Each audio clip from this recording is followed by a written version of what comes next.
Somebody come get 'em. They're too old for TikTok. Hello and welcome to Two Olds for TikTok. We have a lovely episode today and we will get into all the ticks and the talks very quickly.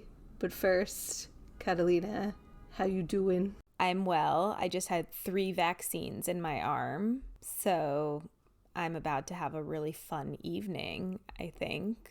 Maybe some fever, maybe. I don't know. I feel like when I get the COVID vaccine, I get a low fever for the first few hours and then it goes away. No, I just get tired and my arm hurts, but I've not been ill from vaccines. I've never been fully ill from it, but I have had sometimes reactions, and I think that and I've never done that and flu at the same time, so we will see. Only time will tell, but give us all the energy you got for this podcast. You give us all the energy. I am. You got. I am. Okay. How are you, Dina? I am well. I'm now very pregnant. Oh, you weren't pregnant before? Just so much more now. The baby just grows and grows. That's how it works. So you're feeling really good and you're in an excellent mood? I'm always in an excellent mood. I did get some good news that the baby has switched out of the breech position, so no longer breech, but we'll see if that maintains. We'll see. I think, the baby's listening. Is the baby listening? Because you're wearing headphones. I mean, listening in general when I said, don't be breech, baby, and she's not anymore. That's good. Good. We have a listener. Mm-hmm. We have a rule follower. We have a rule follower. How was your Halloween? Now, when this episode comes out, it will feel like Halloween was ages ago, but we did tell the listeners we'd follow up on Halloween. Oh, and also the bird theory we must follow up on. So let's do Halloween first. Well, for my Halloween, I did my book talk, and that was not very Halloween-like, but it was fine. And then I carved turnips. Your turnips were cute, also did. I will say. Yeah, they're awesome. I also did it last year. Another thing that I like to do, or one of the reasons why I like carving turnips, is because it doesn't smell as bad as pumpkins. The inside of a pumpkin smells awful. And you have a great video that you've selected for Halloween. Yes, I really enjoyed this girl's Bloody Mary costume. I guess it's quite visual, as most costumes are, but she was doing a mashup of the drink Bloody Mary and the Virgin Mary. That's a good costume. That's original. And then she also had a Bloody Mary glass in her heart to be the Sacred Heart of Jesus. Someone commented on it being you should have done this, but blah, blah, blah. It's why are you commenting on people's very nicely executed costumes, giving them notes? No, it's the what about me-isms. It's the bird. Yeah, it's the soup theory. Just let people live. Exactly. Let people live. A beautiful costume. No, that's bean theory. Soup theory. Bean soup theory. Yeah, bean soup theory. Bean soup theory. Yeah. So she had a great costume, and that person should shut up. I agree. The creator is Vegan Ham, which is funny because if Vegan Ham is vegan, there are shrimps on the costume. So well, maybe they're vegan shrimps. Also, they're not eating the shrimp. I know, it's just a costume. So now I sound like one of those commenters. But aren't you vegan? Aren't you vegan? Why do you have a shrimp on your why do you have a fake shrimp on your headdress, Vegan Ham? Yeah. Did you wear your pumpkin outfit for Halloween? No, I did not wear it because I was very busy on Halloween, gallivanting around town with many appointments. I put it in the wash and it's just not really that soft. And I'm also hot all the time, so that material wouldn't be good. So for all of those reasons, I did not. It's too bad. There's always next Halloween. I did wear an orange shirt, though. I was festive. Wow, that's extremely festive of you. And I made sure to get candies from every establishment I went into. If they had a thing of candies, the gym had a great selection of candies I took a lot from. It was great. What kind of candy? I took some peanut M&Ms. I went into a store and I got the worms, the sour worms. I got a lot of different types all throughout the day because I had so much going on. A friend of mine came over and brought a big bag of candy for the turnip carving, and the candies that she brought were taffy. Like Laffy Taffies? I truly don't know Or where water, she got this you know, like taffy. salt water taffy. I don't know because I refuse to eat it because I hate taffy. Taffy's good if it's the right flavor. Taffy's bad. I don't know. Garbage. I'll eat a taffy. So taffy, don't know where that came from. Jolly Ranchers. I like Jolly Ranchers.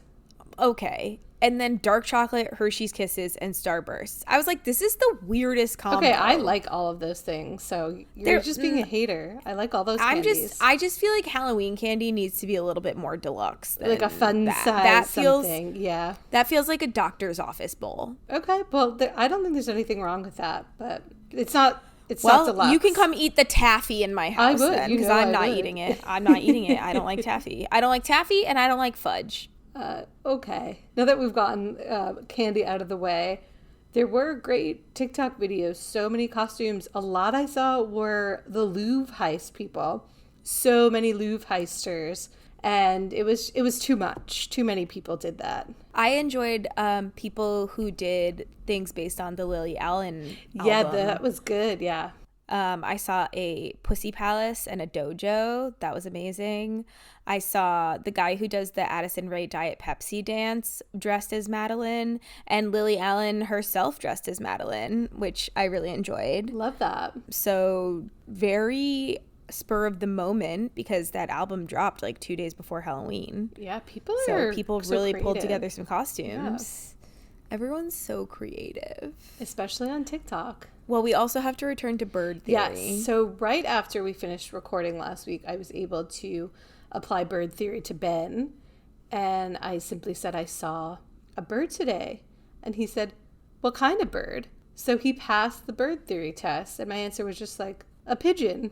And that was that, really. But he passed. Ivan also passed, and I immediately regretted. I was like, oh no, now do I have to actually pretend I saw a bird, or can I just tell him that it was a trend? So I just like told him it was a trend. Well, yeah, later on, I also told Ben it was a trend, too. But I see pigeons every day, so it's not a lie. I know, but I was just immediately like, am I going to continue this fake conversation about a fake bird that I saw that I definitely didn't see? You don't see any birds in Ohio? I see birds, but You don't know the kind. oh, today I actually saw a fire. What does that have to do with the bird? It's just something that I saw that I would probably comment on. Fire? Okay. I saw a fire. I saw Where? billowing smoke. In a home? Well, I was driving to the pharmacy and I saw billowing smoke and I was like, what the hell is going on? And then I checked the Citizen app, which is also a freak app, and people should not be I going know. on I've that. never People been are on like, it. Not a once. it's basically like Nextdoor, Yeah. but worse. People they put like the 911 calls and all this shit, and people also are like, there's an EMT, what's happening? It's like, mind your business. But I did want to know why there was billowing smoke, and I looked it up, and there was a huge icon on the map, and it was because this mansion, this sort of like historic mansion downtown, had a natural gas explosion. That's so sad. Was anyone injured? It was like a museum. I don't know. I don't know. hope It was very not. much in process. Oh. And when I came home a while later, there was much less smoke. So clearly they were mitigating the fire. But let me tell you from my experience with the Columbus firefighters, those men are tall and they're very efficient. Wow. I feel that that's the case in most cities. Not where my parents live. Oh, interesting. Okay, good to know. The firefighters there are much more like a different demographic. emphasis on volunteer. Yeah, we'll say a different demographic. Okay, well, let's get into it. This week on my For You page, I've seen this boy band pop up all week long. And then I found the creator Holden Smith 962, who shares my exact thoughts about this new boy band. Here it is. Favorite internet moment from the past month has to be Boy Throb, the new boy band that has taken over this platform. If you don't know what I'm talking about, just watch. We are gonna win a Grammy. We're the world's next biggest boy band. Allow us to introduce ourselves. Evan, Zach, Anthony. I'm Darshan. I'm stuck in India. We each just flew from around the country to rent a house in Hollywood. And we're so excited to be the new heartthrobs in town. But we feel incomplete without Darshan. Our immigration lawyer told us we need 1 million followers in order for Darshan to be given a visa so he can sing and dance with us on U.S. soil. We'd really love to meet him. Will you help bring him to America by following us? And while you're here, we also need your help. I personally need Darshan in America right now. He finally got his embroidered tracksuit like the other day, and Oh, like I'm obsessed with them. Their harmonies are stunning, and their immigration lawyer Dana is really doing the Lord's work. They need to get to 1 million followers, and then they can file the paperwork to get them over here. I think they're at like 400,000 right now. I just love them so much, and it's just like this is the type of content that I'm loving to see on my For You page, and I need them to be a foursome, and I need them to unite in the United States and be in their content house and actually do a live performance. Like that's all I've ever wanted. Boy Throb, I love you guys. So yes, I agree. I also want Darshan to come to the US, and I think they're using the TikTok platform in this brilliant way to become a successful boy band, and we need more of that. I barely watched this because this had not come across my For You page, and I thought it was satire. So it's not satire? I thought it was satire at first too, the boy band, but I think whether it is actually using this boy band to get Darshan to the US or whether they're going to do the boy band or not, like, I'm enjoying the content. Good. Yeah. That's really interesting that you're on a very distinct side of TikTok from me currently. Boy band TikTok. Boy band, Group 7, Group Blue, like viral I'm song just marketing. more elite than you. I don't know if that's elite, Dina. It is. It is. I think most of TikTok would agree.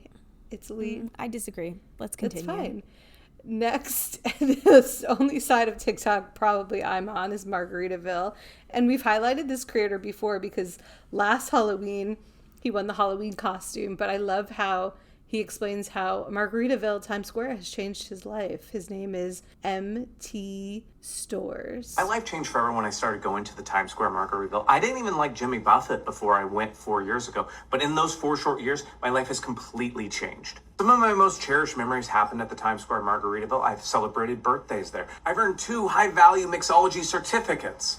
I met the love of my life there. We even had our wedding reception there. And possibly most importantly, last year, I won their Halloween costume contest. This is me dressed as Angel Jimmy Buffett. If you want to win a costume contest, you have to be undeniable. Also helps no one shows up. Even the turnout last year, I was sure I was never going to have to defend my crown because if only one person shows up to your costume contest, you don't have another one next year. But I just found out they're having a Halloween party, which means they might have a costume contest. I'm not above canceling my plans to make sure I can defend my crown. Luckily for me, though, there's no indication that there's a costume contest. Thankfully, that means that I'm still going to be able to say that I am the reigning Times Square Margaritaville Halloween costume contest champion. When you find something that matters to you, you have to hold it close. And for me, that thing is the Times Square Margaritaville. I don't know who I would be without it. My favorite part of this was he like met his partner at Margaritaville. I definitely missed the video on that one. Yeah. But I want to know, did they meet because they planned to meet there, or did they spur of the like Where they just happen to both be organically there. Yeah. meet at the Margaritaville bar, which would be quite the story. Yeah, I love it. We always say Margaritaville's Times Square is so underrated, and indeed it is. Well, MT Stores knows that it is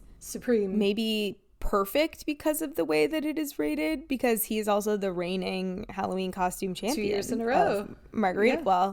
Well, this year I don't know if it counts if there wasn't a costume contest. Well, it counts in my eyes. That's all that All matters. right, give it to him. What else? I am also on the Boston Slide side of TikTok. Now, the Boston Slide became famous because a cop went down the slide because they kept getting so many complaints that this slide was dangerous. So someone filmed a cop going down to be like, okay, what is all this about? And the cop looks like a rag doll going down the slide. It looks so violent. And so now people in Boston are all going to try the slide and posting videos. I've seen at least 5 of them. One that's really funny is by Austin.Lord4, and we'll link it. But everyone who goes down looks like they get injured. And I just can't imagine a child going down. But you know what? If I was in Boston, I would definitely find the slide and go down for the bit. I don't know. It looks very painful. And I kind of wonder, because they come out with such force. Yeah. Like, what is happening inside that slide? Because the other thing is that it's covered. So we're not, and you only like. You can hear what's happening when they're in the inside. It sounds like there's one real rough turn that you really like hit your body against the tin, and then you just shoot straight down. But I want to experience it for myself. It seems not fun to me, and I think I'm good. Okay, well, you can videotape me if we ever go to Boston together. Okay. What about, are we allowed to talk about the slide incident? With Melissa, Yeah. other co-hosts of the pod. I mean, sure. That was a pretty violent slide fall. was But that was a normal slide where she fell off this slide with her daughter. Luckily, both of them were safe, but it kind of was giving one of these videos. It was giving like America's Funniest Home Videos content. It was. Like bodily harm, but they were fine. That's but the thing about these videos is everyone is fine, and that's why we can laugh. yeah, I'm glad there was a sand pit in Melissa's case. Yeah, and they were completely fine. Physically, Yeah. mentally. Mentally and emotionally, Not. I don't think they were fine going into the slide anyway, so it's whatever. It all comes out in the wash. Yeah. Next, the marathon was this weekend, and it was my first year in 4 years that I was not running the marathon. So it was a little bittersweet. I was sad not to be running, but also very happy at the same time. But I do love the New York City Marathon, so my For You page was filled with many people. But most noteworthy to me, because I'm also obviously on the pregnancy side of TikTok, is that someone ran the marathon 26 weeks pregnant. Her name is Bonnie Wyrick. So inspirational, good for her, and good for all the runners. I love seeing the marathon content. Do you think that she signed up for the marathon and got pregnant and was like, oops, I'm still going to run it? Or do you think that she was planning on running the marathon, got pregnant, and, you know, like, do you think it was kind of like, oh, I need to change my training plan? I think, well, obviously you have to change your training plan, but I don't know. Who's to say? I was in my Legree class yesterday. Was it yesterday? Yes, it was yesterday.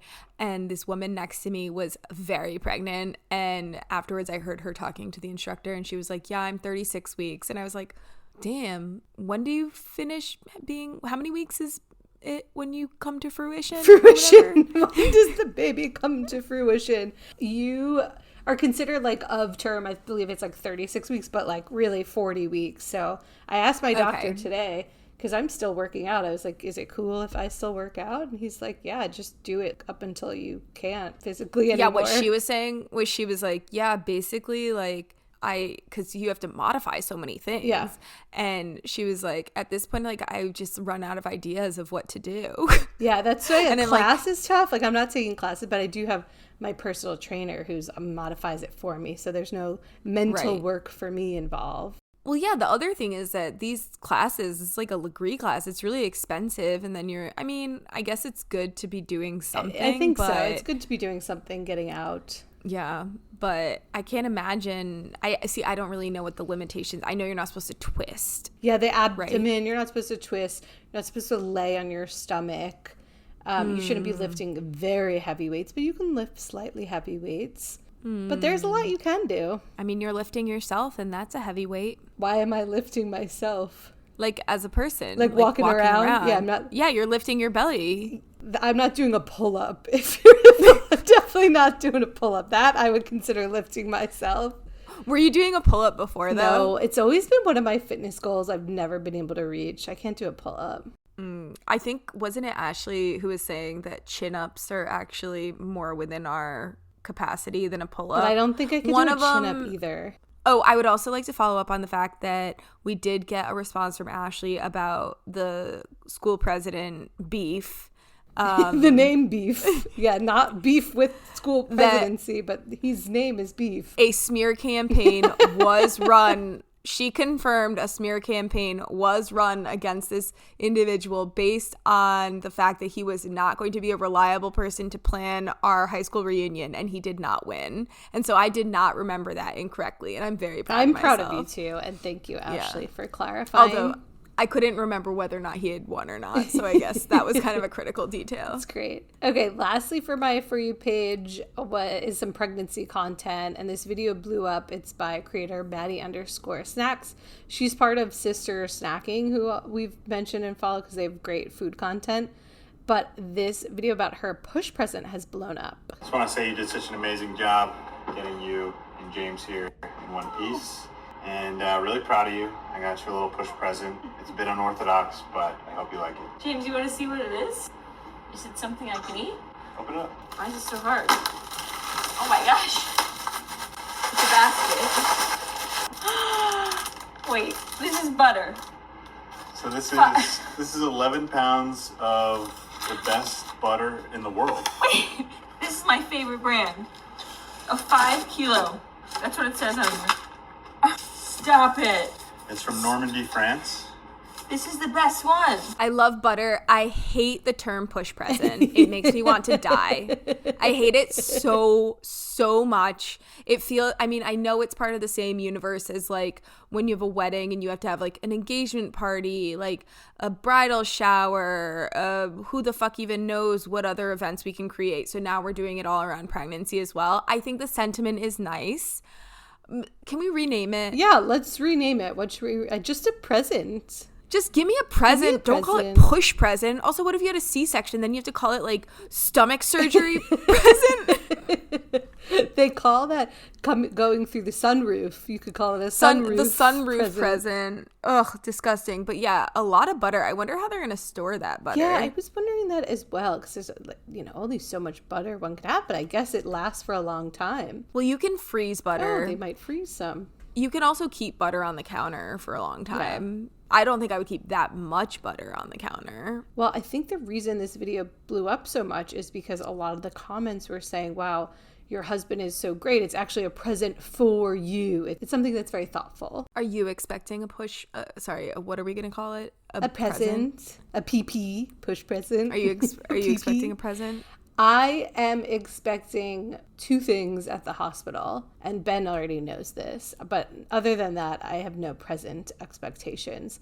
1 is sushi, 2 is a turkey sandwich, and 3 things, and some sort of alcohol when I could eventually have alcohol. So that's all I expect, not much. Yeah, all right. A diamond necklace. I mean, no, I don't really wear jewelry or care about that. So no. I would accept butter. I would accept a wheel of Parmesan. Yeah, a food related present would be perfect for us. Sure, but stop calling it push present. I hate that. Nothing else about the video bothered me except it reminded me of the fact that people use the term push present. We're going to rebrand it. We'll figure it out. Okay, what's been on your For You page, Catalina? Okay, well, you put this in the doc because this type of content, generally, I try not to let people know when I'm like, oh yeah, the things I'm watching. I have not been able to stop watching TikTok videos about the favela raids that happened in Brazil last week that left like 130 people dead. Well, I found this very interesting when you and Claudio were talking about this in our chat because I have not seen this come across my feed or my news sources. So I love to be educated about this. So seeing these videos, I feel like I'm more in the know, and talking to Claudio, who's boots on the ground, gives it such a color that now I'm invested. So I'm happy that you've sent this video. Yes, this is just one from the creator Ryan Luis, who I'm making sort of like an Anglo-Hispanic in that pronunciation. But here we go. Before anything else, I need to say this. What you were seeing on the news about Rio de Janeiro is nothing new. The only difference this time is that the clash was more intense. The number of deaths was higher, so suddenly everyone's paying attention. What is happening in Rio de Janeiro is the result of years of poor government, of a broken system, and not just in Rio, but all across Brazil. But in my opinion, the way they are fighting this war is completely inefficient. Because instead of investing in education, in opportunities, in real solutions, there are already kids who look at the so-called criminal with admiration. But why? Because he's the one who actually helps the community. He's the one bringing food, solving problems. The government pretends not to see, while the state is absent and failing in every way. What I have been finding interesting, so one of the reasons why this came across my For You page, first of all, I sought it out because I saw like an article on New York Times and then was reading about it because it's a huge number. So these police raids are not new in Brazil. They often happen. We do not have time in this podcast to go into like the history of favelas and their connection to organized crime and like a lot of the issues in Brazil and their historic origins that can be traced back to the very late emancipation of the enslaved in that country. But what I was finding interesting, I sought out the content, and also, as we know, sometimes my For You page decides I'm Brazilian, and this was definitely a time that it decided I was Brazilian. But I was reading the comments section because of many different videos. This was one that was targeted towards an English-speaking audience. But in a lot of the videos, I was finding people being like, kill everyone, like kill everyone in the favelas, like this is right, they're all criminals, like the only people we should be upset about are the 4 police officers who died. And like, so I was finding a lot of that content, and I was like, whoa, okay. So this was the first kind of other perspective video that I had found. And I also asked in our group chat, I sent it and I asked Claudio to tell us, because he is obviously from, well, I don't think it's obvious to our listeners. He does not live, nor has he ever lived in a favela. He does not have that background. He's surrounded by a very different, I would say, class of people generally. And so I wanted to hear from him on what the people around him were saying. And yeah, but last night, another point is that oftentimes these police raids happen around elections and also large global events. And in this case, the large global event, even though it's not in Rio, that is upcoming in Brazil, is the COP40, which is the UN climate conference. So there's a lot of activity like this, and also like forced evictions from favelas that happened around the World Cup, the Olympics. And so, you're just like, interesting. But last night I was laying in bed, phone to face, when people say don't doom scroll, phone to face, just like watching video after video about these police raids. And Ivan was like, maybe you should do something else. Maybe stop doom scrolling. Yeah. But I think it's good. I think, our For You pages are sometimes very similar, and sometimes, as we know, they're very different. So I like to see this perspective. Yeah, it's also, to your point about how you didn't really read about it or hear about it in the news, these are events that happen in certain countries that are huge in those countries, and in Brazil especially, part of a larger conversation about different policing tactics and their inefficacy, or in many cases also opinions about like violence and how to control violence. Anyway, but the reason that I started getting all of this content was because of the fact that I saw a headline and was like, oh, and then went down and started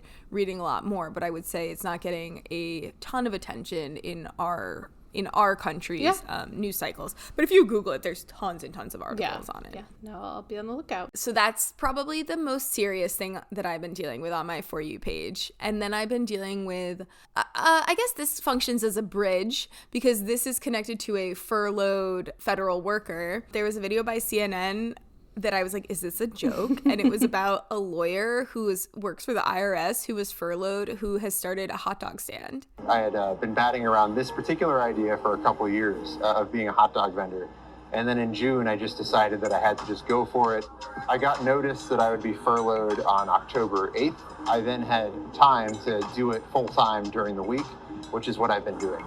I'm a tax lawyer. The IRS Office of Chief Counsel is my employer. And what I do is I write retirement plan regulations.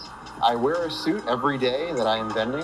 Part of the culture of this city is that clothes have a lot to do with social positioning. So it's intended as an artistic comment. I ordered a hot dog with just mustard, no ketchup, as he advises. This is just going beyond my wildest expectations. Part of the whole point of this is just to make people laugh and smile. The unifying theme of the people who come up and my interactions with them is just pure, unadulterated happiness and joy. Thank you. All of the federal workers I've met here have been incredibly supportive. I'm really happy to see them. Hopefully soon, I will go back to my office job and continue to operate this on Fridays and weekends. Everyone just wants to get back to work and keep serving the American people. This seems like a Nathan Fielder skit. It does. So I thought it was sarcastic as well too, but then I found it oddly charming because it seems real. Another thing that it kind of made me think about was how different types of labor, not to be whatever, but how different types of labor are considered like what the type of labor that we should be doing, because that's what makes you wealthy, or that's what gives you status, or that's what gives you kind of like social currency. And this guy is so happy about being a hot dog vendor, and it's like, do what makes you happy, be a hot dog vendor. I agree. This really reminds me of an actor, I cannot remember his name, who people took a picture because he was working at Trader Joe's. And the picture, they posted it, and it was meant, I guess, to be like mocking and saying, look how far he's kind of fallen. He's from like a TV show to working at Trader Joe's. But then the internet kind of turned. It was like, no, this man is happy. This man is making a good wage. And yeah, why do we classify like actors above an employee at Trader Joe's? To your point, why are we classifying this lawyer above someone who is serving hot dogs and maybe happier for it? I mean, also, I think that this guy is having like fun serving hot dogs, but maybe if he actually had to be a hot dog vendor every day, I imagine that's very taxing and very smelly work. Yes, that's true. So it's a little bit romanticizing a type of labor that I don't imagine many people romanticize, but yeah, I thought it was, we'll see if he like continues to enjoy being a hot dog vendor. But for now, even if it's a bit, I guess it's a good bit for him. Yeah. What else has been on your FYP? All right. This is a departure from the former. Today, I had an NYU freshman come across my For You page talking about he's been at NYU for 2 months and making his pros and cons of being at NYU. I just, from someone who was a freshman at NYU, his perception, his experience could not be more different than my experience 2 months in at NYU. And I would like to know, Dina, would you like me to run through, because I know you told me this audio is too long, would you like me to run through the pros and cons? We're not going to play the audio, but this creator's name is Aaron_Rios13, so we'll link it. But yes, we'll run through the pros and cons, run through them quickly so we could discuss. Okay. The first pro was he loves the social life. And I quote, everyone is so nice. And I quote again, everyone is so willing to make friends. And to add to that, he also said, I can't walk down 1 block without running into people I know and saying hello. Dina, confirm or deny this experience? I think both of us had a similar experience in that we struggled a lot first semester. And then I will say, there were many more pros after first semester, but me and you struggled. I think you were gonna transfer, and then I cried and I said, don't transfer, I'll transfer too if you transfer, because we were basically the only friends we had at the time. And then of course, like I would say my experience overall at NYU was definitely positive. Yeah. But it took time. 2 months in, we were both miserable. I kind of wonder if there's been a generational shift or if we were just particularly unlucky in our experience. I think we were too, because then we'll get into the other pros was amazing dorms. Like we were thrown into the most disgusting dorm, and that definitely adds into life. You're living in squalor, basically.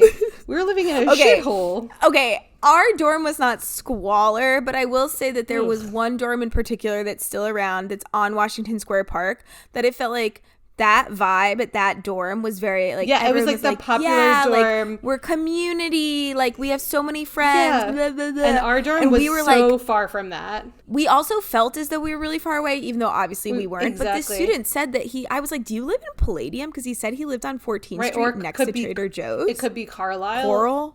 Or Carlisle or Palladium. But those weren't freshman dorms back when we were there. All right. I mean, amazing dorms also, LOL. Yeah. We had a rat. Yeah, we had multiple mouse, but whatever. Mouses.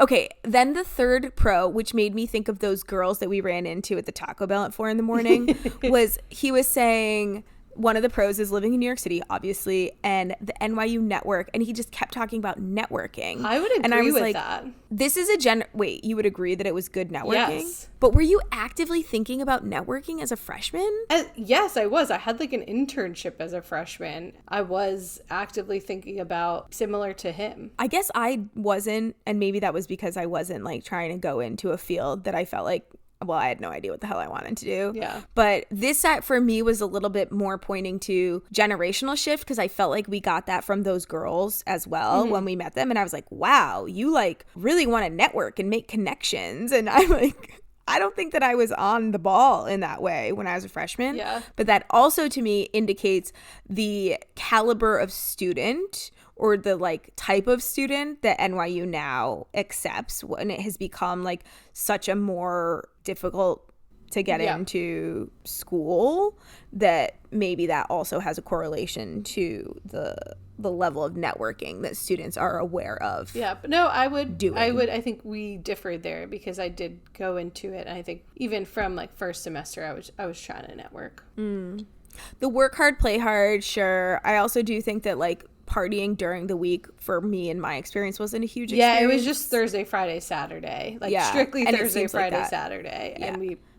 And we went very hard. I have friends who went to like Michigan or whatever and went out every single day. No, we did not do that. I would die. I would simply pass away. Yeah, I mean, we did that when I studied abroad. The first like month was going out every day, and it is exhausting. Yeah. Okay, and then the cons, can't double major across schools. This was another instance where I was like, wow, this student is like way more awake than I was as a freshman. I didn't have a major. I was just sort of like bopping around. So definitely didn't realize those restrictions. Did you? I did, yeah. I knew I wanted to minor in producing, which is at the business school. So like you said, it's easier to minor, but I was able to do what I wanted. That's actually really interesting that Tisch didn't have production, considering it's the arts, that they would separate it out in that way. Well, it was more business, but they did have production, but producing was like more the business classes. Okay, and then mid dining halls, sure, yeah. New York City is an expensive. Yeah. I mean, girl. Also, NYU, hello. Although I did go on his profile, he got a full ride. Congratulations to you. Amazing work. I watched so many videos of his. And then New York City doesn't wait for you. I don't even understand what that means. I think that's kind of FOMO. Oh, having like things FOMO. are always going to be happening. Of course, I had FOMO because there was so much going on. Yes, and also it was like, did you want to be involved in NYU or did you want to be involved in New York City? Because it felt like you kind of had to choose one or the other. Yeah, balance was hard. I enjoyed this video. I enjoyed reflecting on my own experience, and I enjoyed thinking about how the student body has changed and in some ways stayed the same. And I really need to know where this dorm room with walk-in closets is. Must know because we've never experienced that. All right. Moving on, we have drama talk and then our food section. So drama talk is over a wedding dress debacle, and I will let Daily Bez explain. She's reporting live on this TikTok basically from this wedding. I am at a wedding. I'm literally hiding out in the staff hallway right now because I've been having kind of a panic attack all night. Because when I walked into this wedding, that is when I found out that it is black tie. And literally every woman at this wedding is wearing a floor-length black gown. Not only is it black tie, but you're supposed to wear all black. Like, I asked my boyfriend what was I supposed to wear to this wedding, and he said, whatever, just something nice. It's a wedding. And I was already a little worked up because I have like a knee and a calf injury right now, so I have to wear flats, and I don't have any fancy flats. So I'm like wearing white Doc Martens, but let me show you my outfit. Every single person in this wedding, long black dress, this is what I'm wearing. I look like a kindergartner on her first day of school. I look like a slutty church lady. Do you know what I actually look like? I look like some kind of cartoon character that got brought to life. I do not look like I'm going to... I keep hiding because I don't want to ruin all the wedding pictures. I would not do this on purpose. I cannot believe I didn't know it was black tie. So all the comments are basically like, girl, you shouldn't wear that to any wedding. They're very much trashing her. It is kind of a crazy outfit, but also if it were my wedding, like I actually wouldn't care. As long as you're not wearing white, you made a mistake. It's fine. Why she put this video up on TikTok to like open herself up to harassment. Yes, commenters should not be mean, but also I don't know why she let everyone see this. Well, she did a follow-up video that I actually saw first before I saw that video. And there were a lot of reasons why she wore that outfit. And one of them I do think was a good point, which was she was in New York City, and my guess is it was kind of like a hip wedding. Yeah. And so I feel like... I wasn't questioning the outfit. I was questioning why she would put the video on TikTok and open herself up to harassment in comments on, maybe she didn't really expect it to go in that direction. Yeah, clearly. I don't know. Yeah. I didn't hate her outfit. Yeah. I thought it was fun. Like I said, if it was I would not have cared. A lot of comments said people like blame the boy who didn't tell her, which like, yeah, your partner or the person inviting you to this wedding should show you the invitation or at least tell you. It is their fault too. I do put blame on them. So then I do like how the bride chimes in with the video. The bride's name on TikTok is Dearest World Hannah. Hey guys, so I'm sure at this point you have already seen the video about the wedding guest in black tie, who was not in black tie, wearing a pink and blue tutu dress and white Doc Martens. I was the bride. Here's story time. We are all fucking good. You know, me and Ashley have already chatted about this. And sorry it took me so long to respond. I actually don't have a TikTok, and everyone kept sending me this video. I've just responded LOL because like I'm not even watching it. And then finally, you know, my mom is like, Hannah, this girl's at your wedding. Watch this video, please watch this video. I was like, oh shit. Like, you know, I think you're allowed to not like someone's outfit and have an opinion about that, but some of the comments that y'all were leaving were really, really uncool.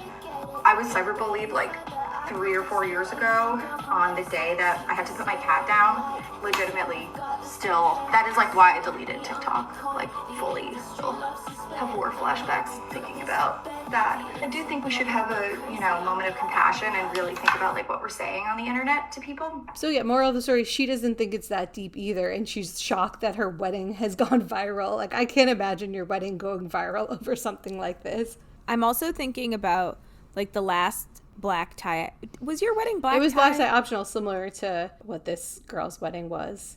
And she did clarify that the girl who wore like the non-formal dress said it was at a bar, but the bride was like, my wedding was not at a bar. It was at a really nice restaurant. So well, and then she said that the girl had said that in order to kind of throw people off the scent of where the wedding was, even though kind of weird. Yeah.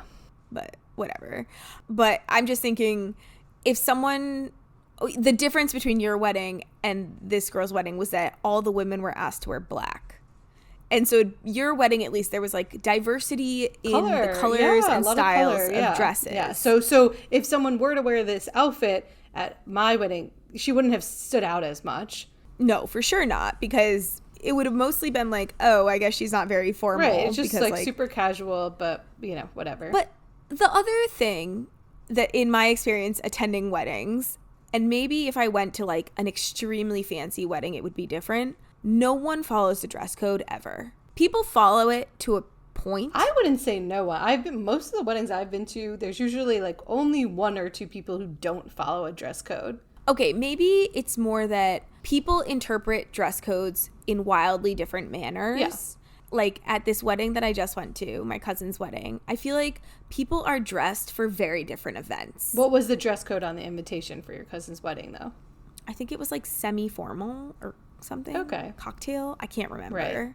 But I felt as though everyone looked nice, but people were wearing very wildly different. Yeah, and it was clothing. In Colorado, so I think there's different also interpretations based on where you are. And the venue, too. If it's in a barn, I think it means something different than if it's at a restaurant or in a different type of venue. My friend whose wedding I'm going to this weekend's invitation was originally going to say something like outdoor elegant, and I was like, that's not. I just don't know what that even mean. Yeah. Do I need to wear my finest coonskin hat? Like, yeah. I mean, if you're going to say something like that, you need to have like a Pinterest board to kind of say the look. But I also really don't like when people give me a Pinterest board with style ideas. Just let it be like semi-formal cocktail, black tie. I mean, an idea is fine because it gives you kind of like a visual of their vision. Yeah. But ultimately, most people are going to wear what they have. Yeah. So we're also dealing with that. Okay, last but not least, our food section. Both me and Catalina had this on our For You page this week, which is weird because it's an older video. It was posted in September, but yeah, I feel like TikTok's doing that recently where I'm getting older videos. There's always like a phase where the algorithm starts serving old stuff. Maybe there's just not enough new content out there, but who knows? So it's a video by MVS Sir. I'm just curious, do you guys like Kazunori like I like Kazunori? Before you jump to say yes, let me give you a point of reference. In like 2017, 2018, prime Flatiron location Kazu, I held the record for most bay scallop rolls eaten in one lunch period. Since then, I'm sure the record's been shattered. I would hope so. It's good for the sport to see it progress. So no animosity there. It had been a while, and I got done with an event the other day at like 11:30 a.m. and I thought, pre-noon pescado. I'm gonna go put on like an early clinic. It was like the perfect storm. On an empty stomach, hadn't been in a while, so like I was ready to turn some heads. I had 2 observations. There's those times at Kazunori where you eat so many rolls that you kind of start to embody like a dolphin or an orca or a seal, because they're throwing fish at you. You're kind of breaching up onto the counter. This sort of repetition gets you to a point where you kind of feel like the animal. I definitely got there. I kind of would have done anything for another roll. The second thing is, one thing if you're putting yourself in danger, if you're altering the experience for staff and other diners, people have to step in. I don't hold it against the staff. I'm a secure dude, right? Like I can handle some judgmental looks from the staff, but I noticed they started to really specifically look at my hands. And I was thinking, oh my gosh, I've been here for so long that they think I'm protesting. They think I glued my hands to the counter. So when I was ready to pay with seaweed and mayo in my eyebrows, calmly remove my hands. No, not protesting. I'm just being a little bit of a fat ass today. So I love Kazunori, and that's actually after pregnancy. I told Ben we'll be going to Kazunori. There's one right by us, and I miss it a lot. I have never been to this place. I've been to a place that I imagine is very similar in Madrid that's like a hand rolls bar. We have to go next time you're in New York. Well, that was mostly why I sent it to you all. Didn't realize that it was also coming up on your FYP. Oh, and yeah, and a place we go to frequently. It looks delicious. It is. It's worth the hype. All right. Well, it's a date when you're allowed to have sushi. We be going. We will go and we will eat rolls like seals, as this man says. Yes, I love his descriptions. They're so funny. And I love scallops. Okay. Thanks, everyone, for listening. Bye-bye. Bye.